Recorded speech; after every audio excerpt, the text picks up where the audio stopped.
Joining me now is Christopher Bedford, editor-in-chief of the Daily Caller. Chris, welcome back to the broadcast. Thanks for having me. We heard about the split in the conservatives on the Supreme Court, that Thomas, Alito, and Gorsuch wanted to hear it. Roberts and Kavanaugh did not. Is this significant? Yeah, it's political. It's basically entirely political. That's why you saw Clarence Thomas say, I don't understand why we wouldn't bring this up.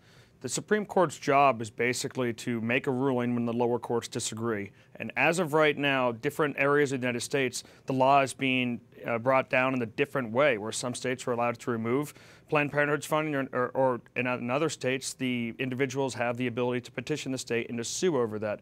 When the law is split, the Supreme Court has to step in and decide.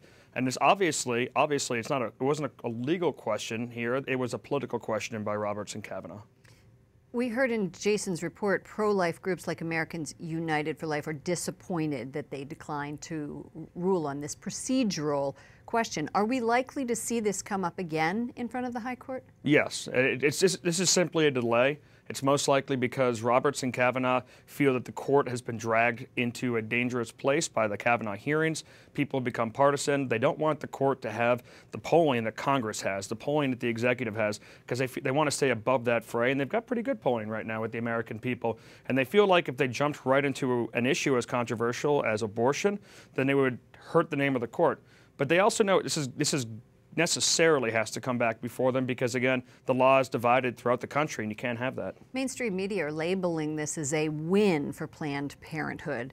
NBC writing online, quote, Supreme Court gives victory to Planned Parenthood in Medicaid case. There's this headline then from CNN, and it reads, Supreme Court sides with Planned Parenthood in funding fight, and is this a victory for the pro-abortion group? Your thoughts? It's a temporary victory because the Supreme Court very likely would have said no, Planned Parenthood could not weigh this. But they didn't actually make a ruling. So it's a delay, which does help the people who are pro-abortion. But there's even maybe possibly a Catholic perspective to this outside of abortion, in that the government saying that you can't take Medicare or Medicaid funding could be something that under, say, President Obama, a future president who agrees with him, something that impacts maybe Catholic hospitals. If you don't do gender reassignment, if you don't provide abortion, then we can take your funding. And so far, this could be a tool for Catholics and other religious people to push back against a state government that's attacking them.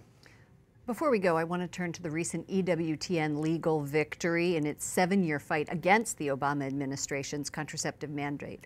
EWTN chairman and CEO Michael Warsaw wrote in the New York Post this weekend that it was religious freedom to Obamacare Zero was the headline. He went on to say, the fight remains necessary for other people of faith who face continuing battles to keep and practice their faith at home and in the public square. Your thoughts? Absolutely. This battle is not ever going to end. It's 2,000 years old, it's 4,000 years old. It's going to continue forever, where if you're a person who has a moral stance in a government that's essentially not a Christian government, then you're constantly going to have to fight to be represented in that government.